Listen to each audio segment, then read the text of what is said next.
never slow up, no I don't take shit. I got no love for the fakeness. If you wanna play tough and wanna hate this, I'll always show up.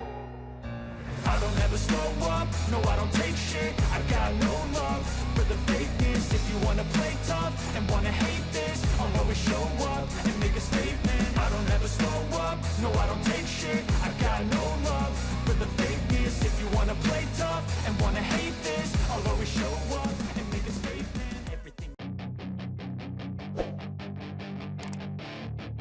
Menjelang tes shakedown dan tes pramusim di sirkuit Sepang Malaysia, para pembalap dan tim di MotoGP mulai berbenah. Baik itu menyiapkan kembali fisik setelah menjalani libur panjang, juga mematangkan persiapan secara teknis. Honda sebagai pabrikan terburuk di musim lalu, memang menargetkan untuk kembali bersaing memperebutkan podium di MotoGP 2023. Dalam mematangkan persiapan yang lebih tinggi, Honda pun sudah curi start dengan melakukan tes lebih dulu. Honda RC213V 2023 sudah melakukan tes lebih awal di sirkuit Jerez, Spanyol bersamaan dengan tes pramusim WSBK. Stefan Bradl, tes rider HRC melakukan beberapa uji coba beberapa komponen baru yang dikabarkan terkait akselerasi.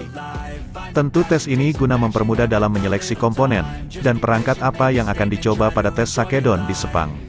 Secara tidak langsung tes lebih awal yang dilakukan Honda ini juga mempermudah kerja para pembalap reguler, termasuk Marc Marquez.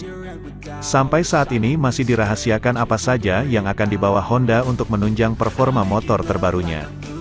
Juga pada tes di Jerez ini menjadi debut technical director terbaru dari HRC, Ken Kawauchi yang dibajak dari Suzuki MotoGP. Ken Kawauchi menggantikan posisi Takeo Yokoyama yang kembali fokus di Jepang dalam membibit mekanik-mekanik muda dari Honda.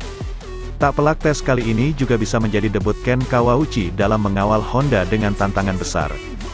Di sisi lain, ia menyebut Marc Marquez, Pecco Bagnaia dan Fabio Quartararo berbahaya dan menjadi pesaing. Marc Marquez katanya selalu berlatih meningkatkan performanya. Setelah menderita dengan lengannya, akhirnya ia memiliki musim dingin yang stabil lagi. Dia adalah petarung yang akan berada di depan.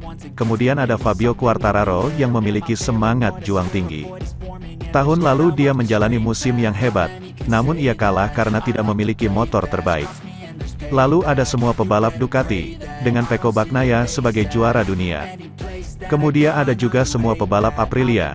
Piala Dunia semakin sulit, katanya disadur dari motosan.es, Kamis tanggal 26 Januari tahun 2023. Johan Zarco menjelaskan ekspektasinya untuk musim baru.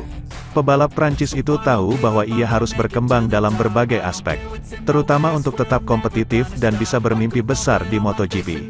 Sementara itu, manajer KTM, Francesco Guidotti, mengumumkan bahwa Dani Pedrosa akan mendapatkan wildcard pada MotoGP Spanyol 2023 di Jerez.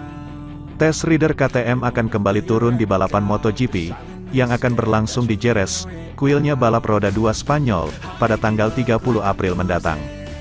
Hal ini terungkap dalam presentasi tim pabrikan Austria untuk musim 2023 di kelas utama.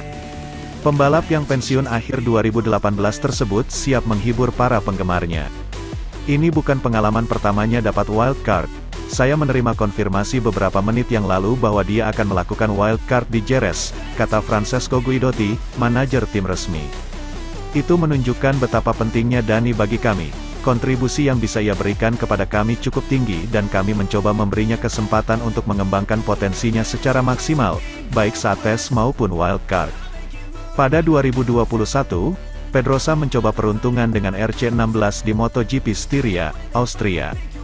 Kembalinya pria 37 tahun ke dunia balap pada 2021 meninggalkan rasa yang luar biasa, dan ia berhasil mencatatkan waktu yang kompetitif sepanjang akhir pekan.